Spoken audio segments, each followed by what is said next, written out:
जयो राधा माधव कुंज बिहारी।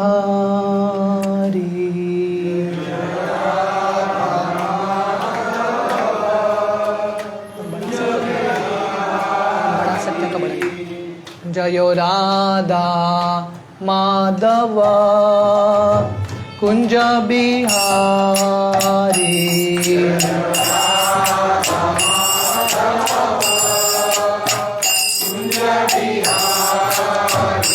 जय गोपी जन वल्लभ गिरिवरधारी।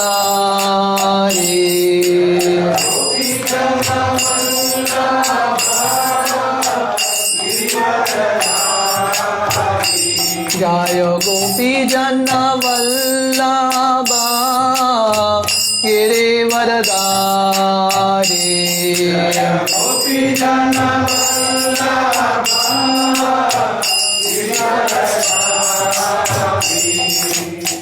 यशोदानंदन व्रज जन रंजना।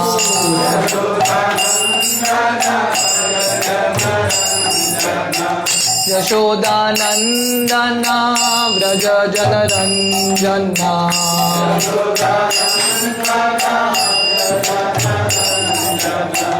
जमुना तीरा वनचारी।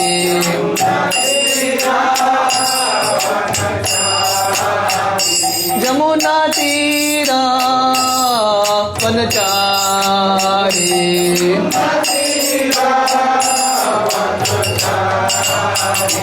जयो राधा माधव कुंज बिहारी।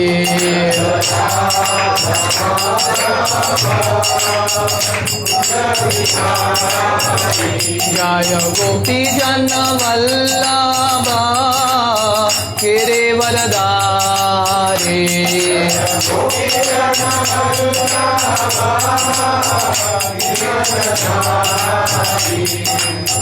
यशोदानंदन व्रज जन रंजना।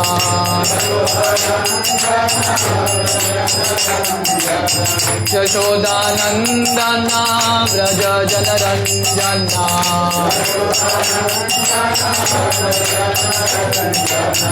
जमुना तीरा वनचारी।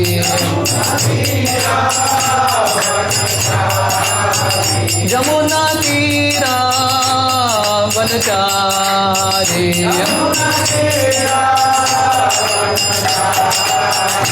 जयो राधा माधव कुंज बिहारी।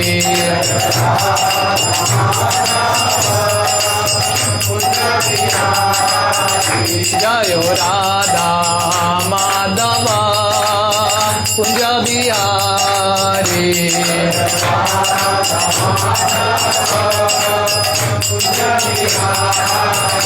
हरे कृष्णा कृष्णा कृष्णा हरे हरे। हरे राम राम राम हरे हरे।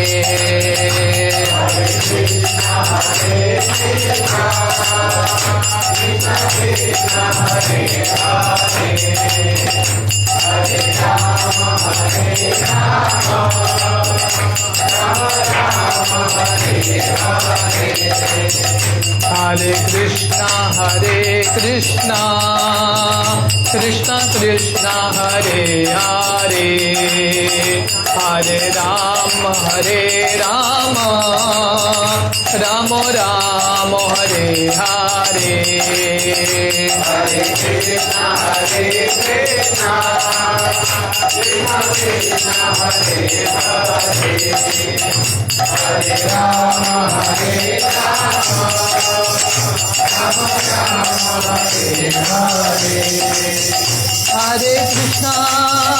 हरे कृष्णा कृष्णा कृष्णा हरे हरे। हरे राम राम राम हरे हरे। हरे Krishna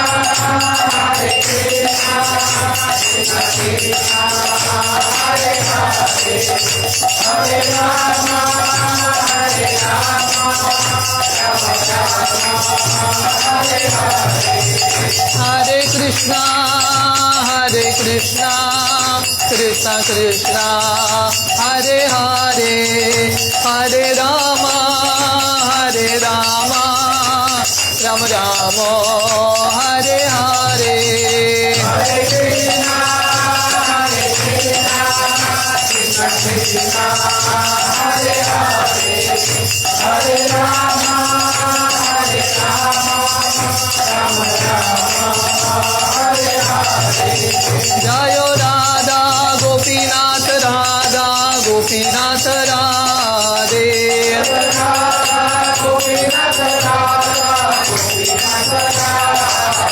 Jayo Gauranitai Gauranitai Gauranitai Jayo Gauranitai.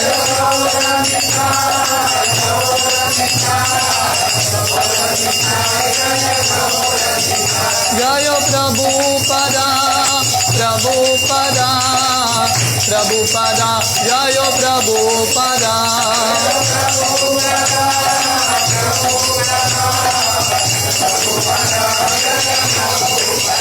Jayo Guru Deva Guru Deva Guru Deva Jayo Guru Deva.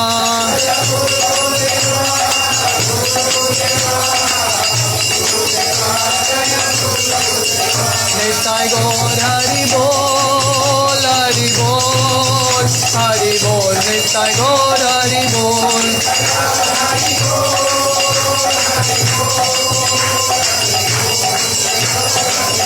Nitai Gaur Hari Bol Hari Bol Hari Bol Nitai Gaur Hari Bol.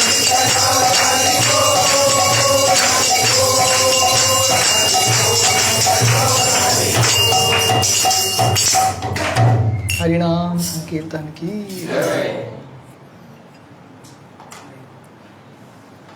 ओम नमो भगवते वासुदेवाय।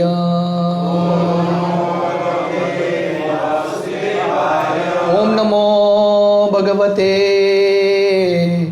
वासुदेवाय।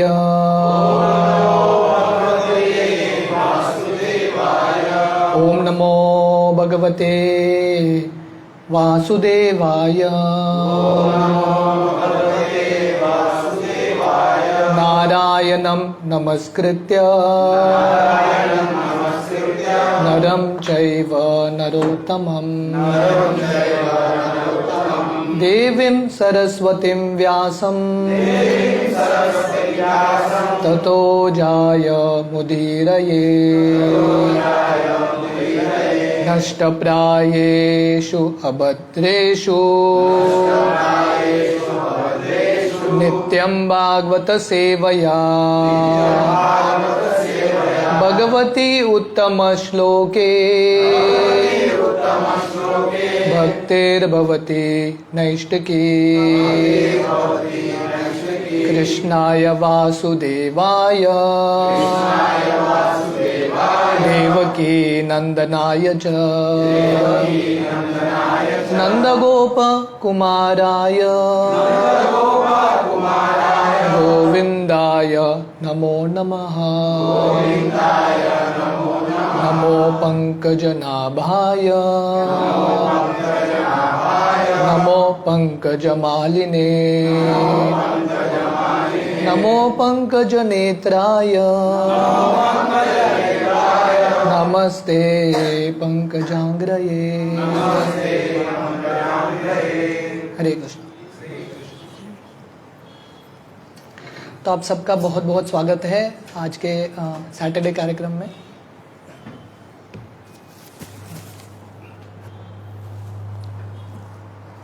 तो आज हम कृष्णा बुक का 23 चैप्टर से चर्चा करेंगे।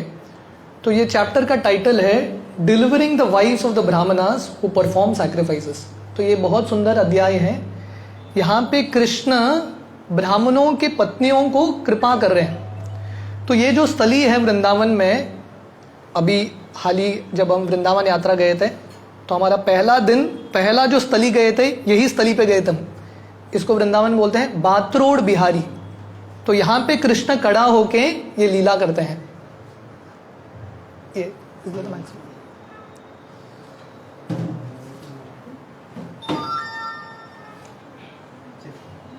हरे कृष्णा हरे कृष्णा। तो कृष्णा यहाँ पे, तो ये जगह है वृंदावन में भातरोड बिहारी, तो यहाँ पे ये लीला होती है। तो ये लीला का वर्णन करते हुए सुखदेव गोस्वामी वर्णन करते हैं कि एक दिन सुबह सुबह कृष्ण और कृष्ण के मित्र वृंदावन निकलते हैं अपने गायों और बछड़ों के साथ, और इस दिन कृष्ण के मित्रों को भूख लगता है। You can connect it back to that, वही ठीक है।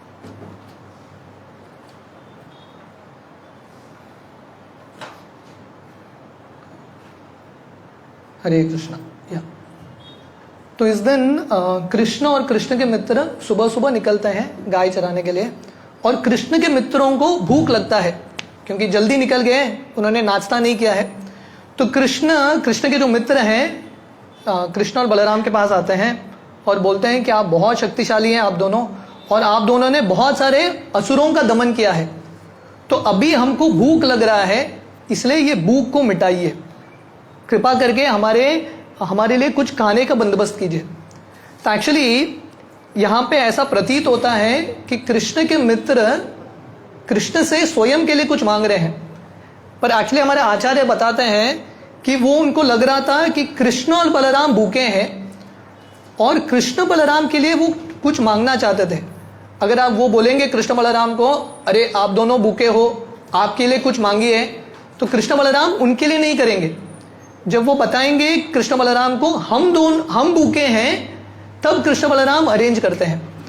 तो यहाँ पे हम देखते हैं कि कृष्ण के जो दोस्त हैं वो मांग भी रहे हैं स्वयं के लिए, पर उसके लिए भी उनका चिंतन मनन कृष्ण के ऊपर ही है।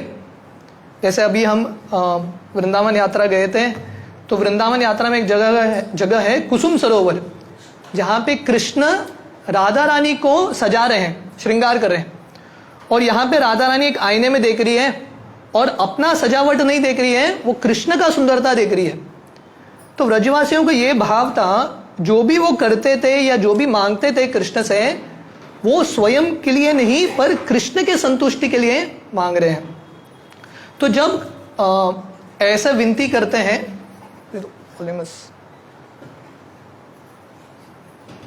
तो जब ऐसे विनती कर, पहले ठीक था, आपने कुछ चेंज किया उसमें।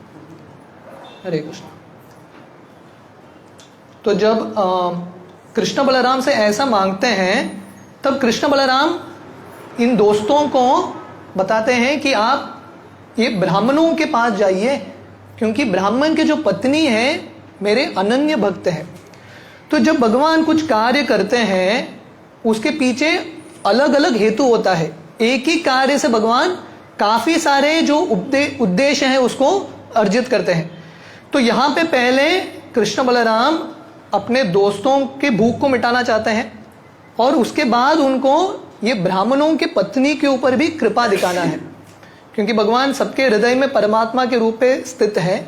भगवान सबका भक्ति देखते हैं और आदान प्रदान करते हैं। तो इसलिए कृष्ण अपने दोस्तों को बोलते हैं कि आप जाइए, निकट में ब्राह्मणों का घर है, और वहां पे ये जो ब्राह्मण है यज्ञ कर रहे हैं। और कौन सा यज्ञ कर रहे हैं? अंगी रश करके एक यज्ञ है, ये यज्ञ कर रहे हैं ताकि उनको स्वर्ग लोक की प्राप्ति हो। तो इसलिए आप जाके उनसे कुछ खाना मांगिए। पर कृष्ण बलराम ये भी बोलते हैं, ये जानिए कि ये जो ब्राह्मण है वैष्णव नहीं है, कर्मकांडीय ब्राह्मण है। ब्राह्मण है पर उनको मुझ पे पूरा विश्वास नहीं है, इसलिए ये जो ब्राह्मण है हमारे नामों का भी उच्चारण नहीं करते, उनके मुख से कृष्ण और बलराम भी नहीं आता। दिन भर और उनके जिंदगी भर वो बिजी हैं, अलग अलग वेद के मंत्र का उच्चारण करते हैं, फिर भी उनको आकर्षण नहीं है कृष्ण और बलराम के प्रति। इसलिए कृष्ण बोलते हैं आप उनसे भिक्षा मांगिए, पर मेरे और बलराम जी के नाम पे भिक्षा मत मांगिए। तो यहाँ पे हम देखते हैं ये पूरे अध्याय में ये जो ब्राह्मण हैं बहुत निपुण है यज्ञ करने में, वेरी एक्सपर्ट इन डूइंग यज्ञ, पर उनको भगवान पे विश्वास नहीं था, भगवान की भक्ति पे विश्वास नहीं था। तो इसको बोलते हैं कर्मकांडीय श्रद्धा। उनका श्रद्धा था कर्मकांड के ऊपर, उनको स्वर्ग की प्राप्ति करनी थी, स्वयं के इच्छा को पूरा करना था, पर उनको कृष्ण और बलराम पे विश्वास नहीं था। जो भक्ति, जो श्रद्धा उनके पत्नियों का था, ब्राह्मणों के पत्नियों का, उतना श्रद्धा इनको नहीं था। तो श्रील प्रभुपाद यहाँ पे लिखते हैं, जनरली जो दान देते हैं, किसको दान देते हैं? जो उच्च कोटि ब्राह्मण है उनको दान दिया जाता है। और कृष्ण बलराम दोनों का जन्म ब्राह्मण परिवार में नहीं हुआ है। कृष्ण, सब जानते हैं कि कृष्ण वैश्य परिवार के थे, और बलराम जी वसुदेव के पुत्र, इसलिए क्षत्रिय परिवार के थे। तो कृष्ण बोलते हैं, तो आपको अगर मांगना भी है तो बलराम जी के नाम से मांगिए, क्योंकि बलराम जी क्षत्रिय हैं। एक्चुअली जनरली जो दान है सिर्फ ब्राह्मणों को दिया जाता है। कृष्ण बलराम दोनों ये कैटेगरी में नहीं आते। हालांकि भगवान है, भगवान का कुछ वर्णाश्रम लागू नहीं होता। कृष्ण गीता में बोलते हैं, चतुर्वर्णम मया सृष्टम गुण कर्म विभागश। भगवान बोलते हैं ये जो 4 वर्ण, 4 आश्रम है, मेरे से आया है, पर मुझे ये लागू नहीं होता। पर ये जो ब्राह्मण थे उनको कृष्ण बलराम के ऊपर श्रद्धा नहीं था। कृष्ण बलराम भगवान है करके उनको पता नहीं था।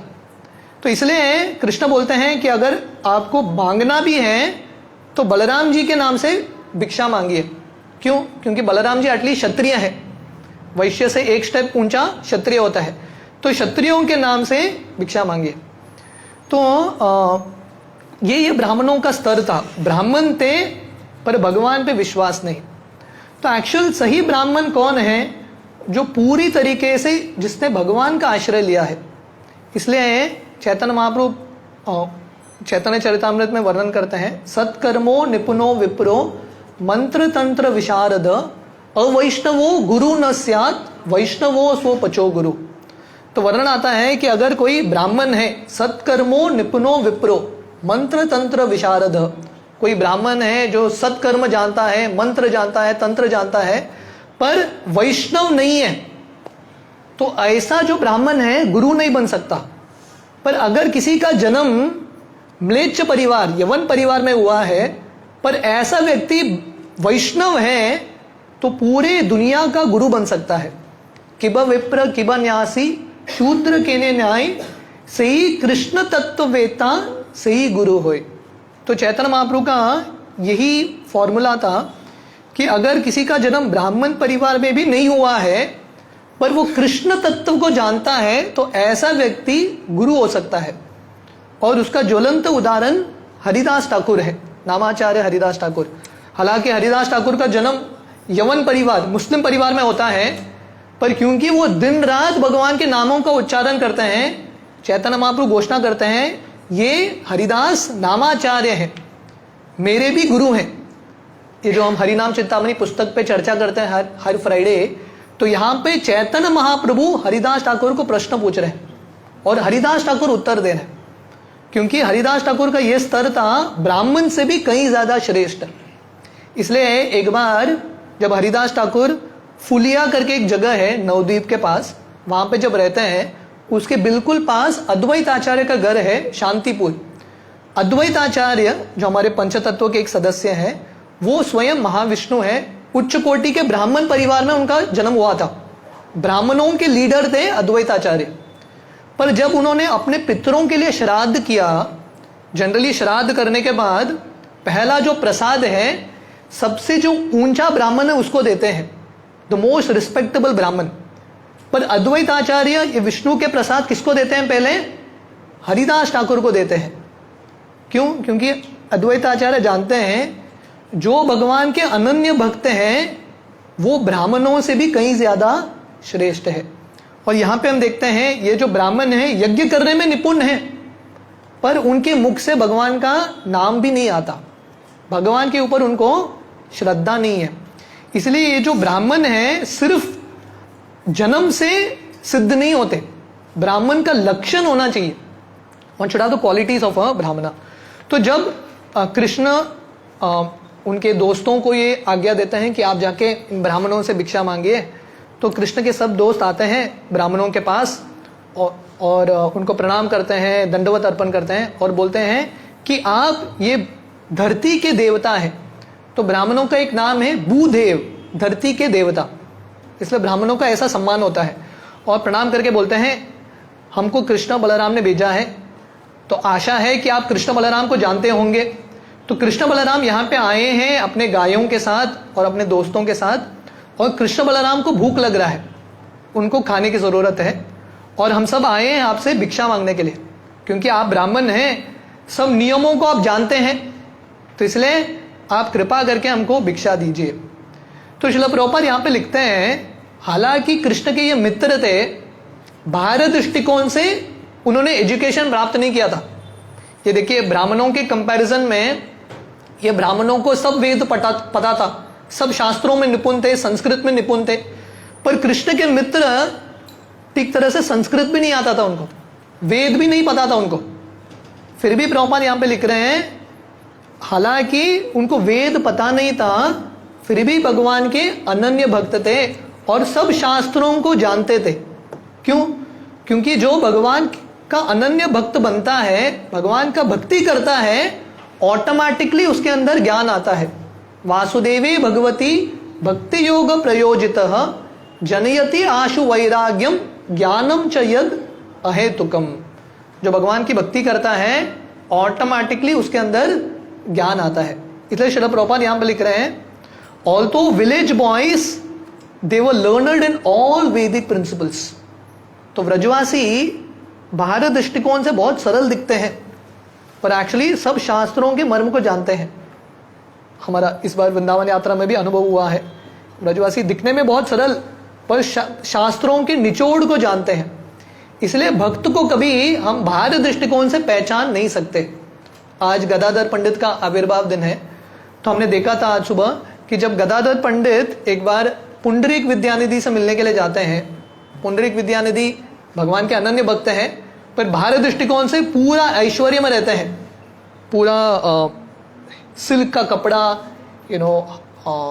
सोने के हार, पान चबा रहे हैं, दो सेवक उनका चामर कर रहे हैं, तो और इतने ऐश्वर्य में रहते हैं। पुंडरीक विद्यानिधि गदाधर पंडित सोच रहे हैं ये कैसा भक्त है, पर जब मुकुंद दत्त भगवान का गुणगान करते हैं तब पुंडरीक विद्यानिधि के अंदर जो भगवान के प्रति प्रेम है वो विकसित होता है। इसलिए हम भक्तों को कभी बाहर दृष्टिकोण से पहचान नहीं सकते। तो हालांकि ये व्रजवासी थे बाहर दृष्टिकोण से बहुत सरल, पर वो सब शास्त्रों के मर्म को जानते थे, दे न्यू द एसेंस। इसलिए हमने देखा थोड़े अध्याय पहले सुखदेव गोस्वामी वर्णन करते हैं, जब कृष्ण अपने दोस्तों के साथ खेलते हैं, उनका जूटा गाते हैं, तो सुखदेव गोस्वामी वर्णन करते हैं ये सब साधारण जीवात्मा नहीं थे, सिद्ध पुरुष थे, इसलिए उनको भगवान के साथ लीला करने का अवसर मिल रहा है। तो ऐसे बात करते करते ये बच्चे ये ब्राह्मणों को बोलते हैं कि कृष्ण बलराम खड़े हैं, कृपा करके आप उनको प्रसाद दीजिए, और ये सही समय है आपके यज्ञ के बीच में प्रसाद देने का। तो ये बच्चे ये भी जानते थे कि कौन से यज्ञ करते हुए अलग अलग स्टेप्स होता है यज्ञ का, कौन से स्टेप में दान दिया जा सकता है। तो बोलते हैं ये सही समय है, इसलिए आप दान दीजिए। और प्रभुपाद यहाँ पे लिख रहे हैं, generally the Vaishnavas do not partake in ordinary sacrificial performances. तो वैष्णव का लक्षण मतलब भगवान को अर्पण किया हुआ प्रसाद ही खाते हैं। So this is the quality of a Vaishnav. तो ये गीता में बहुत महत्वपूर्ण सिद्धांत है, यज्ञार्था कर्मणो अन्यत्र लोकोयम कर्म बंधना। जब हम भगवान के प्रसन्नता के लिए कुछ करते हैं या कुछ खाते हैं, यत् करोषि यदस्नासि यज्जुहोसि ददासि यत् तपस्यसि कौन्तेय तत्कुरुष्व मदर्पणम।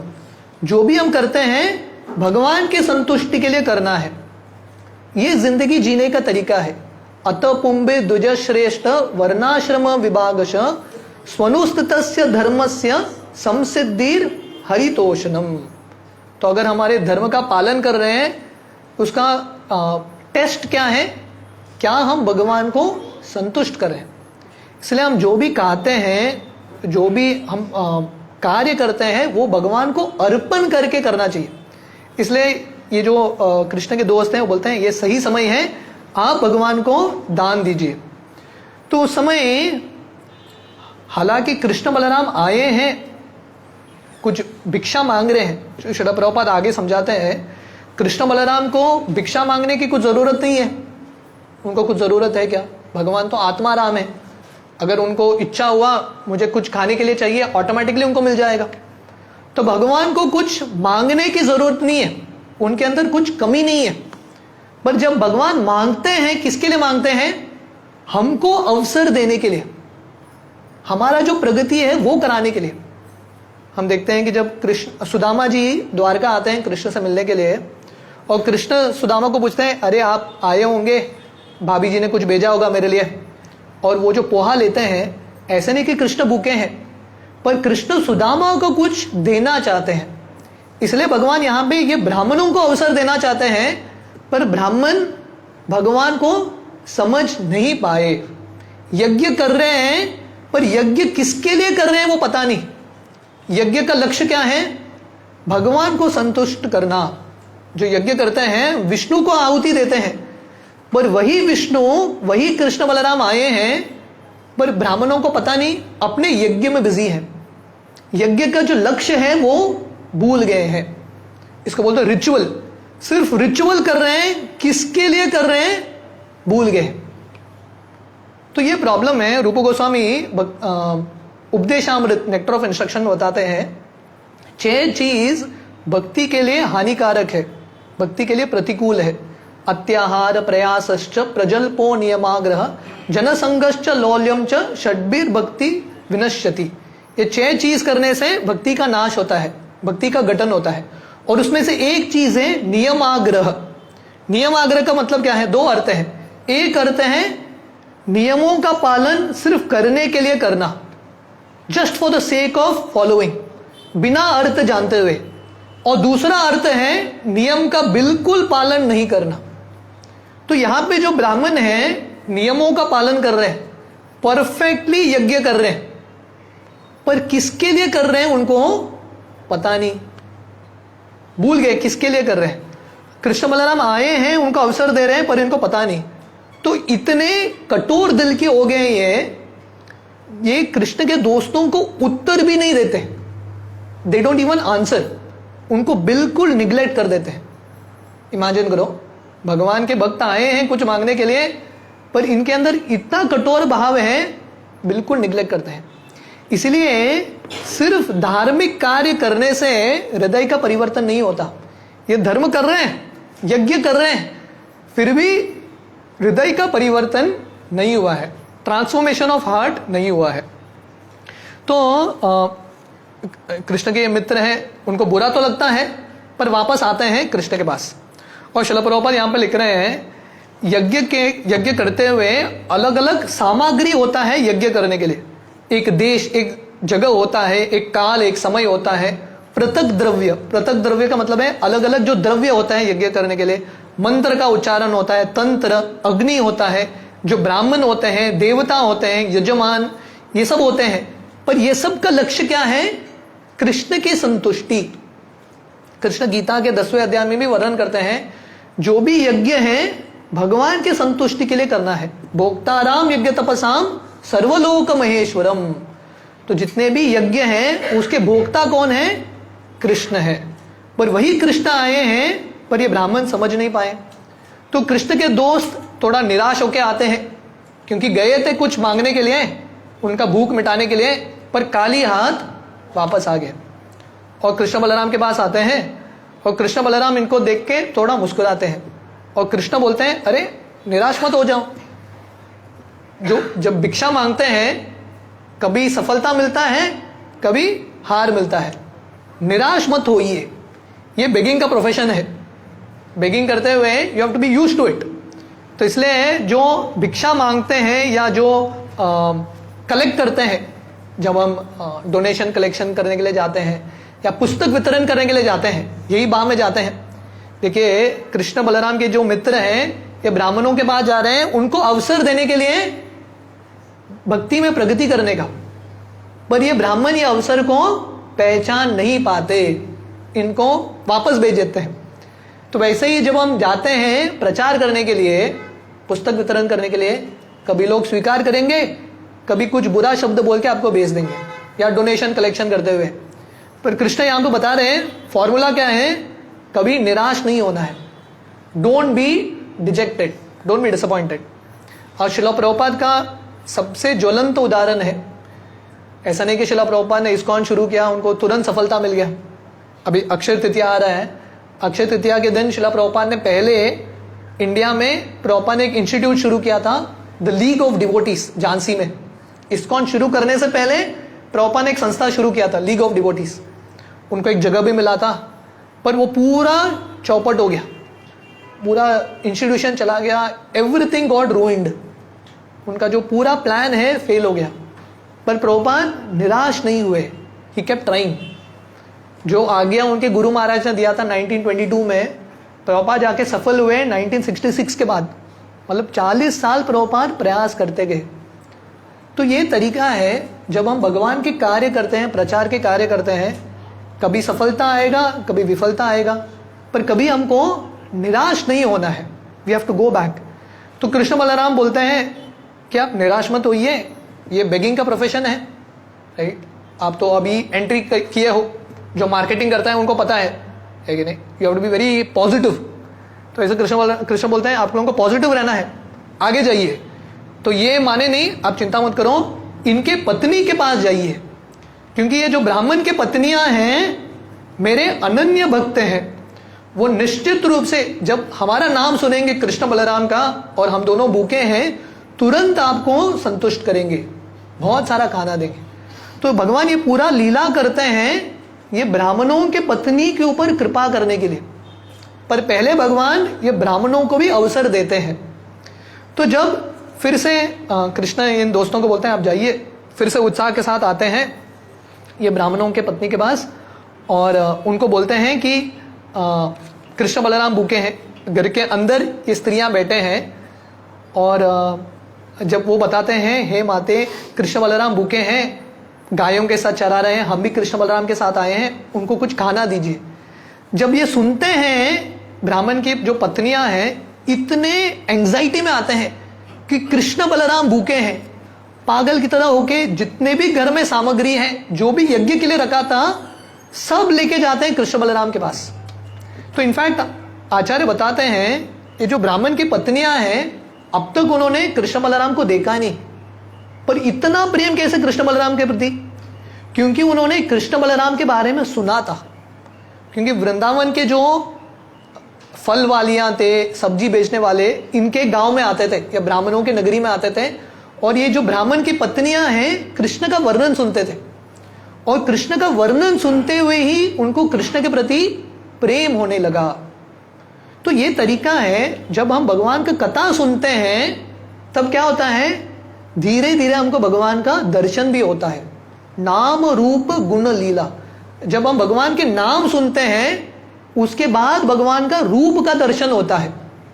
तो अब तक उन्होंने, ये जो ब्राह्मण पत्नियां हैं, उन्होंने कृष्ण का रूप नहीं देखा था साक्षात, उन्होंने सिर्फ कृष्ण का गुणगान, कृष्ण कथा, कृष्ण का जो नाम है वो सुना था। पर क्योंकि वो बहुत भाव से कर रहे थे, अभी कृष्ण उनको अवसर दे रहे हैं उनके रूप का दर्शन का। और श्रील प्रभुपाद ये भी समझाते हैं ये जो ब्राह्मण हैं, हालांकि धार्मिक कार्य कर रहे हैं, फिर भी उनको भक्ति में श्रद्धा नहीं था। क्यों? क्योंकि उनको स्वर्ग जाना था, स्वर्ग की प्राप्ति। ब्राह्मण है फिर भी अपने बारे में ये चिंता कर रहे थे, अपने शरीर के बारे में, और शरीर के स्तर पे थे, इसलिए उनको भगवान के प्रति जो प्रेम है वो उत्पन्न नहीं हुआ। सुखदेव गोस्वामी, इनफैक्ट परीक्षित महाराज 10वें स्कंद में बताते हैं, निवृत्त तरसेर उपगीयमानात् भवौषधि श्रोत्र मनोभिरामात् का उत्तम श्लोक गुणानुवादात् पुमाम विरजेत विना पशुघ्नात्। बोलते हैं किस व्यक्ति को भगवान की कथा में रुचि नहीं होता, जो अपने आत्मा का हत्या करता है, मतलब जो इंद्रिय भोग के स्तर पे ही है, सिर्फ अपने शरीर को का पालन पोषण करने में लगा है, ऐसे व्यक्ति को भगवान के प्रति आसक्ति नहीं होता। तो ये ब्राह्मणों का स्तर था। पर ये जो ब्राह्मण के पत्नी है उनको इतना प्रेम है भगवान के प्रति, भाग भाग के आते हैं कृष्ण के पास। तो देखिए कंप्लीट ऑपोजिट। ब्राह्मणों के पत्नियों ने वेद पढ़ा नहीं था, वेद में निपुण नहीं थे, उनको यज्ञ नहीं आता था करने के लिए, पर भगवान के प्रति श्रद्धा। इनके पतियों को कर्मकांड के ऊपर श्रद्धा था, पर इनकी पत्नियों को भक्ति के ऊपर श्रद्धा था। और क्यों भक्ति के ऊपर श्रद्धा था? क्योंकि उन्होंने बाकी भक्तों का संग किया था, ब्रजवासियों का संग किया था, उन्होंने उनसे ध्यान से सुना था। शुश्रूषो शब्द दानस्य वासुदेव कथा रुचि स्यान महत सेवया विप्रा पुण्य तीर्थ निषेवनात्। भागवतम के पहले स्कंद दूसरे अध्याय में वर्णन आता है, अगर किसी को भगवान की कथा में, भगवान की भक्ति में रुचि प्राप्त करना है तो कैसा होता है? स्यान महत सेवया विप्रा। जब हम भक्तों का संग करते हैं तभी भक्ति में श्रद्धा आती है। तो ये ब्राह्मणों को श्रद्धा नहीं था भक्ति में, पर इनको था, क्योंकि दिन रात वो कृष्ण का स्मरण करते रहते थे। और यही जिंदगी का लक्ष्य है। जिंदगी का लक्ष्य क्या है? भगवान का स्मरण करना। इसलिए कृष्ण गीता के 6 अध्याय में बोलते हैं, ये गीता का जो 6 अध्याय है उसका शीर्षक है ध्यान योग। भगवान ये ध्यान योग के मार्ग का वर्णन करते हैं, पर उसके अंतिम श्लोक में भगवान बताते हैं, योगी नाम अपि सर्वेशाम मद्गतेन अंतरात्मना श्रद्धावान भजते यो माम समय युक्त तमोमतः। भगवान बोलते हैं सबसे बड़ा योगी कौन है? जो निरंतर मेरे बारे में चिंतन मनन करता है। मन मना भव मद भक्तो मध्याजी माम नमस्कुरु। जो मेरा स्मरण करता है, मुझे नमस्कार करता है। तो यहां पे कंपैरिजन है ब्राह्मणों का और ब्राह्मणों के पत्नियों का। श्रेष्ठ कौन थे? ब्राह्मणों के पत्नियां, क्योंकि दिन रात भगवान का स्मरण करते रहते थे, दिन रात भगवान का चिंतन मनन करते रहते थे। इसलिए ब्रह्म संहिता में वर्णन आता है, वेदेषु दुर्लभम अदुर्लभम आत्मभक्तो। भगवान को वेद के माध्यम से भी जानना मुश्किल है, क्योंकि ये जो ब्राह्मण है उन्होंने वेद पढ़ा था, वेद को जानते थे, फिर भी भगवान को पहचान नहीं पाए। पर भगवान, ये जो ब्राह्मण की पत्नियां हैं, भगवान को पहचान पाए। क्यों? क्योंकि उनके अंदर भक्ति था। वेदेषु दुर्लभम अदुर्लभम आत्मभक्तो। भगवान को पहचानने का तरीका क्या है? भक्ति का मार्ग। हम चैतन्य चरितामृत में देखते हैं, जब चैतन्य महाप्रभु संन्यास स्वीकार करके जगन्नाथपुरी आते हैं, तब क्या होता है? वो सार्वभौम भट्टाचार्य से मिलते हैं। सार्वभौम भट्टाचार्य उस समय के सबसे ज्ञानी व्यक्ति थे, वेद में निपुण, सब वेद को जानते हैं। फिर भी चैतन्य महाप्रभु भगवान है पहचान नहीं पाए, क्योंकि उनके अंदर श्रद्धा नहीं था, भक्ति का श्रद्धा। इसलिए यहां पे ब्राह्मण कृष्ण बलराम आए हैं उनके पास, पहचान नहीं पाए क्योंकि उनके अंदर भक्ति नहीं है। पर ब्राह्मण की पत्नियां भगवान को पहचान पाए क्योंकि उनके पास भक्ति है। तो भगवान को जानने का एक ही तरीका है भक्ति। वेद पढ़ के, ज्ञान अर्जित करके कोई भगवान को समझ नहीं सकता, कर्मकांड करके कोई भगवान को समझ नहीं सकता। इसलिए बहुत बार ये गलत धारणा रहता है लोगों में कि अगर कोई बहुत पुण्य करता है तो भक्ति में आता है। पुण्य करने से भक्ति में आने का कुछ कनेक्शन नहीं है। Just by doing pious activity भक्ति में आना कुछ कनेक्शन नहीं है। जगाई मदाई इन लोगों ने इतना पाप किया था, फिर भी भगवान की भक्ति में आ गए। कैसे? क्योंकि उनको भक्तों का कृपा मिला। तो भक्ति में आने का एक ही तरीका है, वो क्या है? स्यान महत सेवया विप्रा। जब भक्तों की कृपा होती है तभी किसी को भक्ति में प्रवेश मिलता है। तो ये ब्राह्मणों को, पत्नियों को भक्ति में प्रवेश मिला था क्योंकि उन्होंने बाकी भक्तों का संग किया, पर ये ब्राह्मणों ने, उनके अंदर भक्ति का श्रद्धा नहीं था। तो जब ये ब्राह्मण की पत्नियां सुनते हैं कि कृष्ण बलराम आए हैं, घर में जो भी बना है सब लेके भागते हैं। और उस समय उनके जो पति हैं, उनके जो बच्चे थे, उनके जो पिता हैं, उनको रोकते हैं, मत जाइए। पर वो सबको छोड़ के भाग जाते हैं कृष्ण बलराम के पास। तो प्रभुपाद यहां पे लिख रहे हैं, ये जो ब्राह्मण पत्नियां हैं, गीता का जो चरम श्लोक है उसका पालन कर रहे हैं। सर्वधर्मान परित्यज्य माम एकम शरणम व्रज। सब धर्म को छोड़ देते हैं, पत्नी का धर्म, माता का धर्म, सब पुत्री का धर्म, सब धर्म छोड़ के भगवान के पास जाते हैं। हमने पिछले अध्याय में भी देखा था जब कृष्ण ये गोपियों को बोलते हैं कि आप नग्न अवस्था में बाहर आइए, गोपियां आ जाते हैं। जो स्त्री धर्म है, लज्जा धर्म है, सब छोड़ के कृष्ण के पास आते हैं। तो ये भक्ति का लक्षण है। और हम देखते हैं कि अगले अध्याय में गोवर्धन लीला का वर्णन है, जहां पे व्रजवासी इतना श्रद्धा दिखाते हैं, जो इंद्र पूजा वो बरसों से करते थे, उन्होंने वो इंद्र पूजा बंद कर दिया और गोवर्धन की पूजा शुरू की। क्यों? क्योंकि कृष्ण ने बोला था। तो जब भगवान का बुलावा आता है, जब हमको अवसर मिलता है भक्ति करने का, तब हमको क्या करना है? ये ब्राह्मणों की पत्नी की तरह वो अवसर स्वीकार करना है। ब्राह्मण की तरह ये अवसर को पोस्टपोन्ड नहीं करना है। भगवान हमको बार बार अवसर देते हैं भक्ति में प्रगति करने के लिए, पर अगर हम बुद्धिमान हैं ये अवसर को स्वीकार करेंगे। तो ब्राह्मण की पत्नियां जितने भी सब चीज हैं सब लेके आते हैं कृष्ण बलराम के पास, और जब आते हैं वो देखते हैं कि कृष्ण इतने सुंदर रूप से खड़े हैं, ऐसा लग रहा है कि कृष्ण इनके लिए खड़े हैं। फर्स्ट क्लास वस्त्र पहन के, पीतांबर वस्त्र है कृष्ण का, उनके सर पे मोर है, उन्होंने सुंदर वन का माला पहना है, और उनके चेहरे पे अलग अलग डिजाइन्स हैं।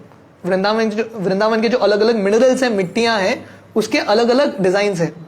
और कृष्ण उनके कान में एक फूल है, लिली का फूल है, और कृष्ण अपना हाथ एक दोस्त के कंधे पे हाथ रख के कृष्ण एक हाथ से वो फूल घुमा रहे हैं, और कृष्ण रुके हैं ये ब्राह्मण के पत्नियों के लिए। तो भगवान ने पूरा लीला किया किसके लिए? इनको कृपा दिखाने के लिए।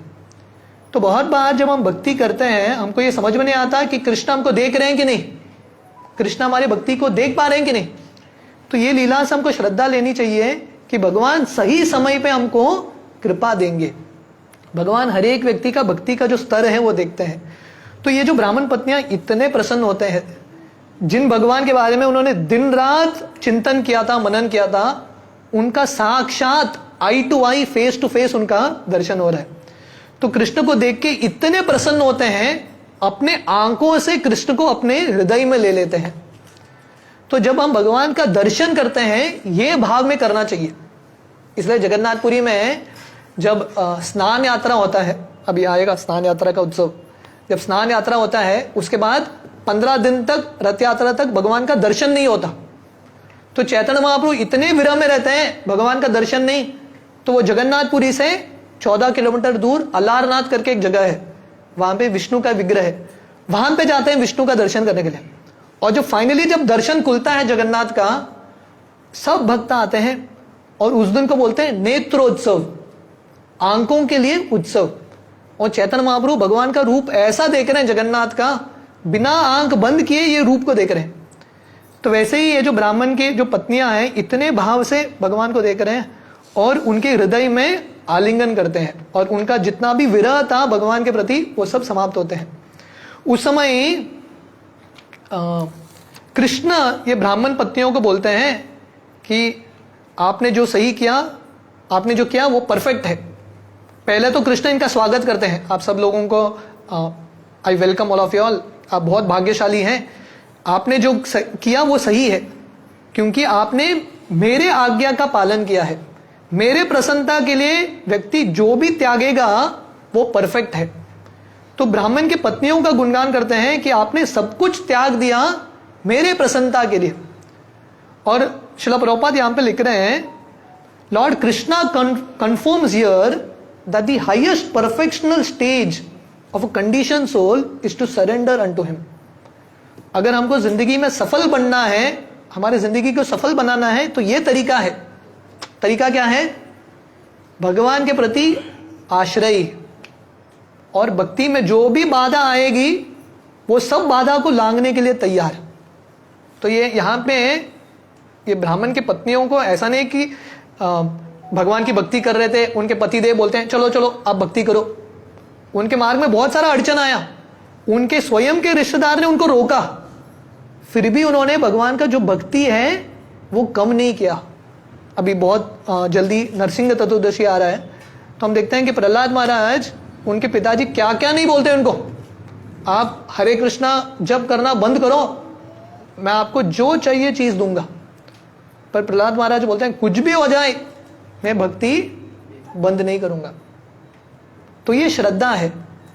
श्रद्धा का मतलब है भगवान का भक्ति करना। श्रद्धा शब्दे विश्वास कहे श्रदृढ़ निष्ठई कृष्ण भक्ति कैले सर्व कर्म कृत है।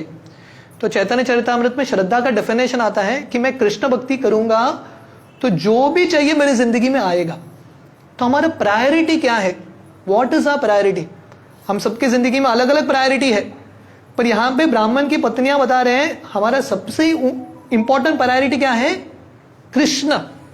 तो प्रभुपाद यहां पे लिख रहे हैं everyone is ultimately looking for Krishna but realization is according to the advancement of his knowledge.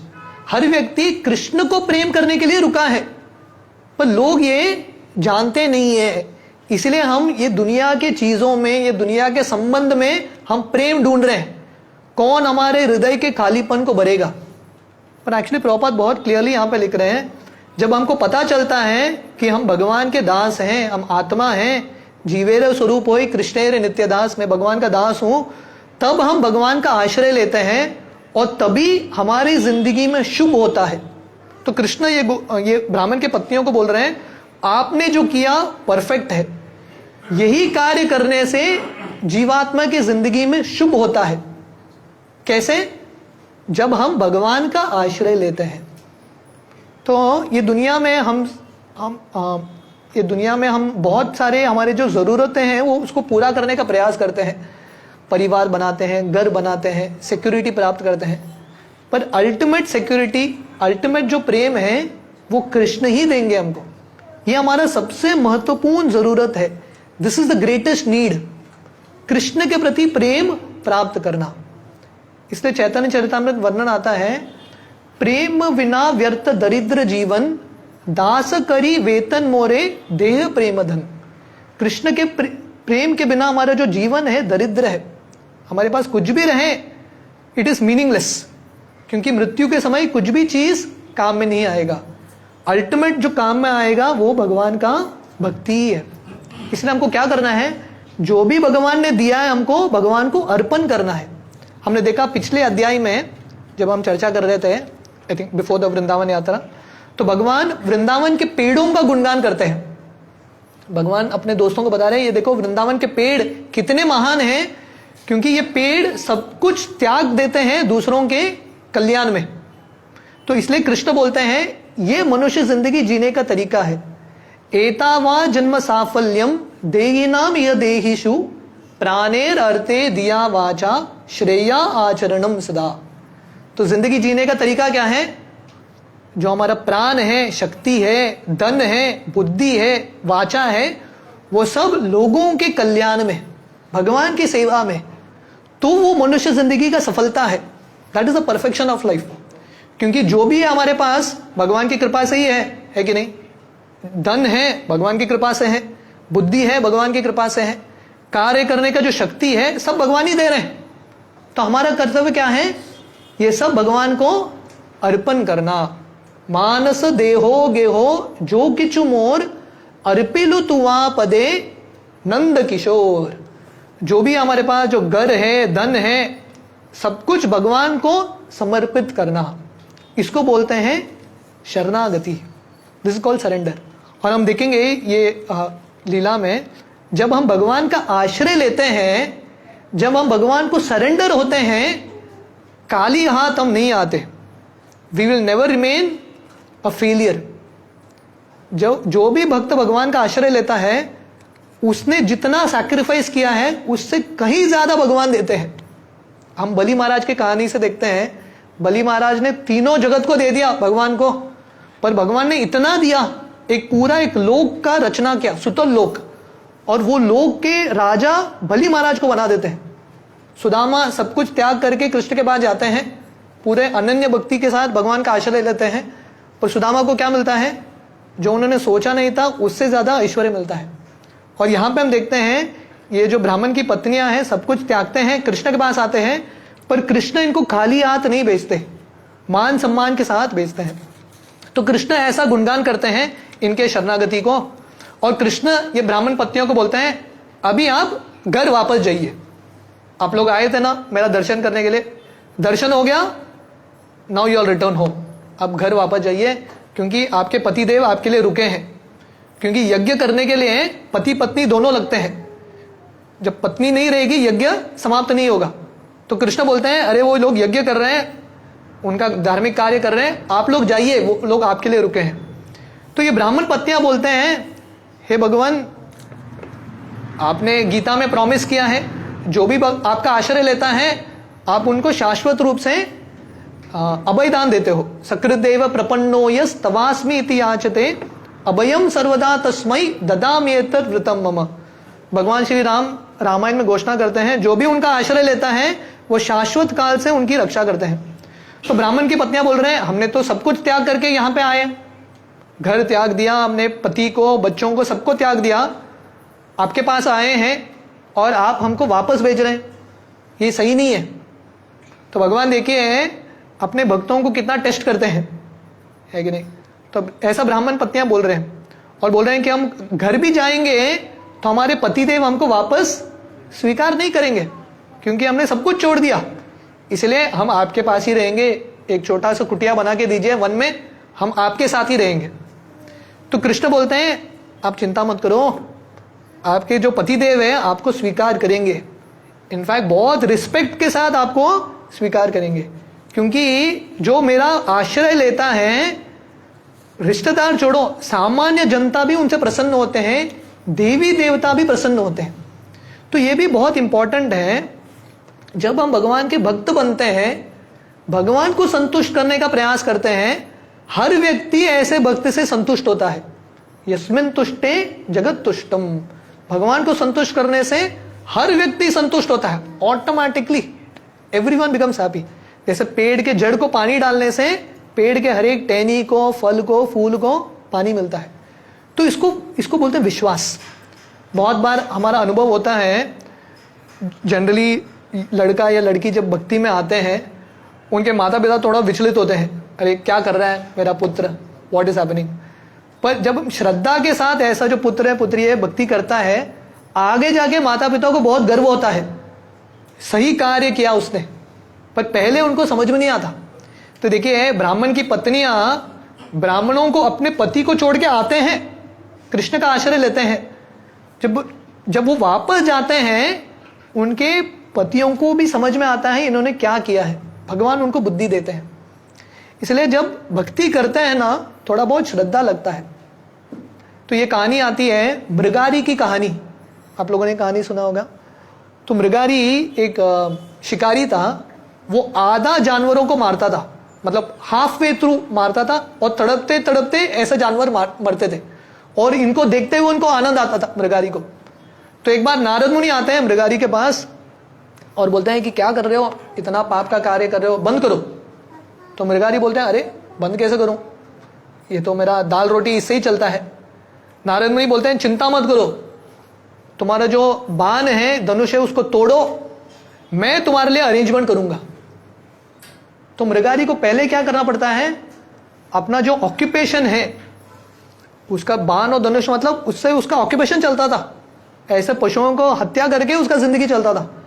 पर नारद मुनि बोलते हैं उसको तोड़ दो, बाद में मैं आपका ख्याल रखूंगा। तो वो तोड़ देता है श्रद्धा के साथ। बाद में नारद मुनि देखते हैं कि रोज इसके घर में कोई ना कोई आके कुछ दान देता है, कभी इसके घर में कमी नहीं पड़ा। तो कहने का मतलब है जब हम भगवान की भक्ति करते हैं, भगवान का कृपा प्राप्त करने से पहले श्रद्धा लगती है, फेथ लगता है।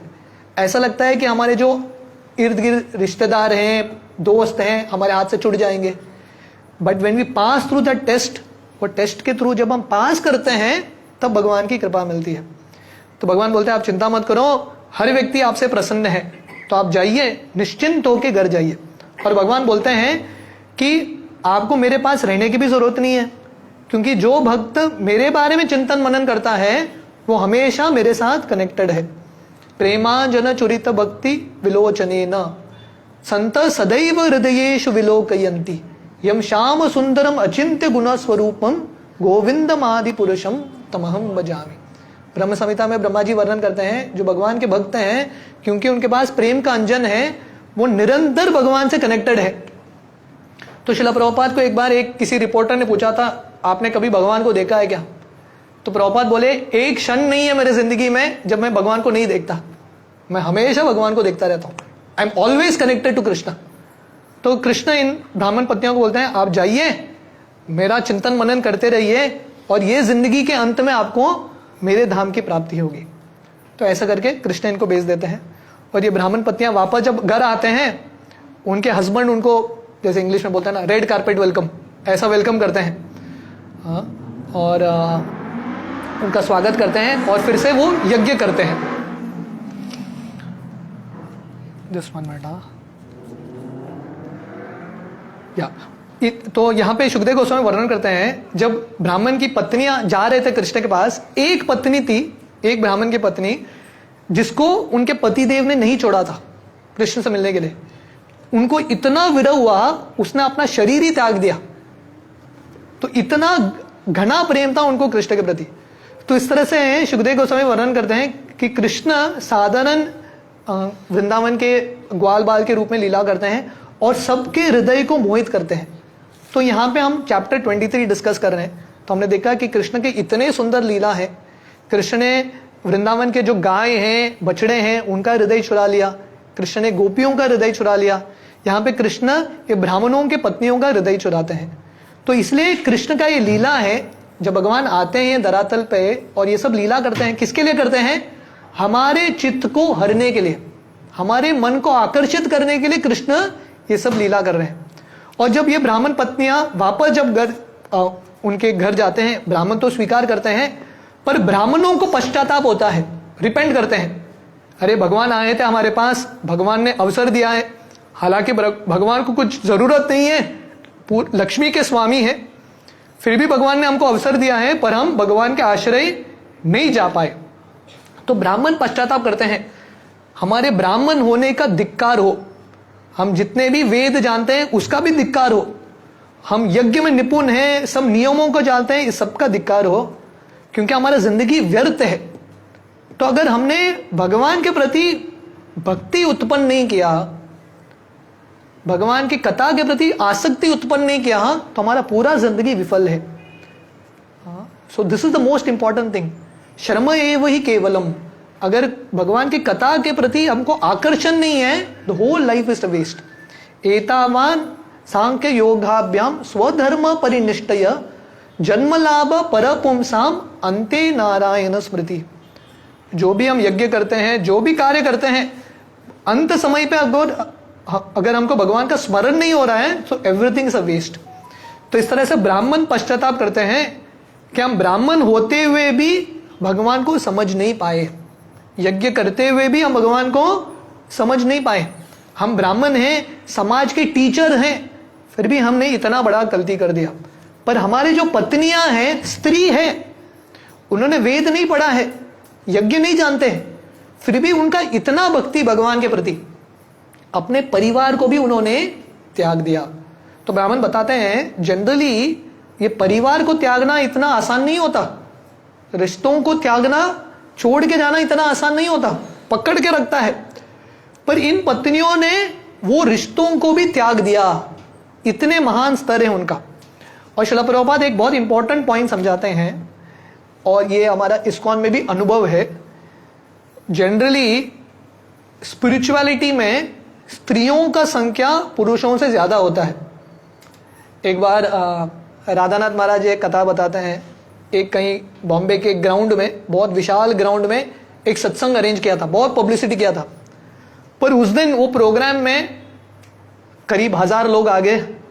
वो 1000 लोग में से 999 स्त्रियां ही थी, एक ही पुरुष, सब स्त्रियां।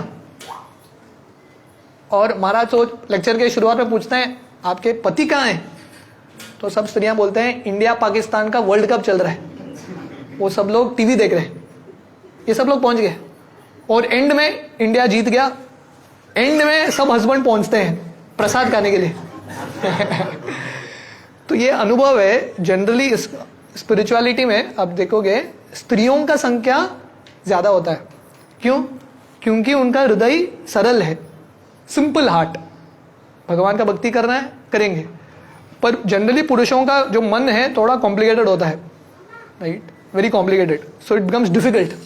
तो इसलिए प्रभुपाद वर्णन कर रहे हैं ये स्त्रियों का महत्व है और स्त्रियों का गुणगान है। और ये जो ब्राह्मण है अपने पत्नियों का गुणगान करते हैं कि इन लोगों ने, इनका जो श्रद्धा है भगवान में हमारे से कहीं ज्यादा श्रेष्ठ है, और इस तरह से स्वयं का पश्चाताप करते हैं। पर वो उनका ये भाव है कि हमारा भाग्य है कि हमको ऐसे पत्नियां मिली। जैसे मैं बता रहा था, जब व्यक्ति इस्कॉन में आता है, स्पेशली नवयुवक या नवयुवकी, जो स्त्री है, लड़का लड़की, जनरली उनके माता पिता को एप्रीहेंशन होता है इनिशियली। वो थोड़े समय बाद उनको समझ में आता है मेरे लड़के या लड़की ने सही कार्य किया है, दे बिकम प्राउड। तो वैसे ही जाने से पहले इनको लग रहा था अरे क्या पत्नी मिली हमको, भगवान की भक्ति कर रही है, हमको छोड़ के चली गई। पर जब वापस आती है इनको अभी लग रहा है हमारा भाग्य है कि हमको ऐसे पत्नी मिली, this is our good fortune, this is our pride. तो इस तरह से वो शोक करते हैं और एक्चुअली कृष्ण को माफी मांग रहे हैं कि हमने आपके प्रति अपराध किया, आपने आपके दोस्तों को भेजा, फिर भी हम आपका सेवा नहीं कर पाए, ये हमारा दुर्भाग्य है। और बार बार प्रणाम अर्पण करते हैं मनी मन। फिर भी यहाँ पे वर्णन आता है, सुखदेव गोस्वामी वर्णन करते हैं, हालांकि ब्राह्मणों को पता था उन्होंने गलती किया है, भगवान के ये अवसर को उन्होंने टुकरा दिया है, फिर भी उनके पास करेज नहीं था कृष्ण के पास जाके माफी मांगने के लिए। मनी मन माफी मांगते हैं पर कृष्ण के पास नहीं जाते। क्यों? क्योंकि उनको कंस से भय था कि अगर हम जाएंगे कंस देख लेगा तो हमारा कुछ बुरा कर लेगा कंस। मतलब जानते हैं भगवान की भक्ति करना है, भगवान का आश्रय लेना है, पता है, पर कर नहीं पाते। तो इसलिए जानना एक चीज होता है, करना एक चीज होता है। इसलिए भगवान का जो भक्ति करने का जो अवसर है बहुत बड़ा भाग्य से ही मिलता है, हर व्यक्ति को नहीं मिलता। भगवान का दर्शन भाग्य से ही होता है। भगवान खड़े हैं उनके घर के पास, फिर भी जा नहीं पा रहे, they are not able to go, क्योंकि समथिंग इज स्टॉपिंग देम। तो भगवान के पास जाना, भगवान का दर्शन लेना, भगवान की कथा में आना, ये भाग्य हर व्यक्ति को नहीं मिलता है। दिस नॉट अ नो, ये हर एक व्यक्ति की बस की बात नहीं है। जिसको भगवान की कृपा है वही कर पाता है, नहीं तो नहीं होता। तो इस तरह से ये अध्याय समाप्त होता है कि ब्राह्मण की, ये जो ब्राह्मण है जानते हैं कृष्ण है, भगवान है, फिर भी कृष्ण के पास नहीं जा पाते। तो ये अध्याय का सारांश यही है कि जब हम कुछ कार्य करते हैं, हमारी जिंदगी में अलग अलग रीति रिवाज करते हैं, उसके पीछे जो विज्ञान है वो समझना इंपॉर्टेंट है। ये ब्राह्मण कर रहे हैं रिचुअल्स का पालन, पर उसके पीछे सार है उनको पता नहीं। जैसा हम ये उदाहरण देते हैं, एक लेटर होता है और एक एनवलप होता है। अगर आप किसी के लिए एक लेटर लिख रहे हो, अगर वो लेटर चिट्ठी उसके पास पहुंचना है तो एनवलप की जरूरत है कि नहीं? एनवलप के बिना वो चिट्ठी पहुंचेगा नहीं। पर अगर सिर्फ एनवलप पहुंच रहा है, उसके अंदर चिट्ठी नहीं है, तो वो मैसेज का क्या फायदा? तो दोनों इंपॉर्टेंट है। रिचुअल इंपॉर्टेंट है, रिचुअल एक एनवलप की तरह है, पर उसके पीछे जो भाव है, जो मैसेज है, वो चिट्ठी की तरह है। इसलिए जब हम रिचुअल्स करते हैं, अलग अलग कार्य करते हैं, उसके पीछे उद्देश्य जानना बहुत इंपॉर्टेंट है। We have to know why we are doing it. तो ये ब्राह्मण यज्ञ कर रहे हैं, पर कृष्ण के संतुष्टि के लिए करना है वो नहीं जानते हैं। और ये जो परिस्थिति है भारत में कितने सारे लोगों का है, स्वयं को धार्मिक बताते हैं, पर क्यों कर रहे हैं, किसके लिए कर रहे हैं, उनको ज्ञान नहीं है। तो इसलिए भगवान गीता में बहुत सरल तरीके से बताते हैं, सबसे बड़ा धर्म का कार्य मतलब भगवान का आश्रय लेना।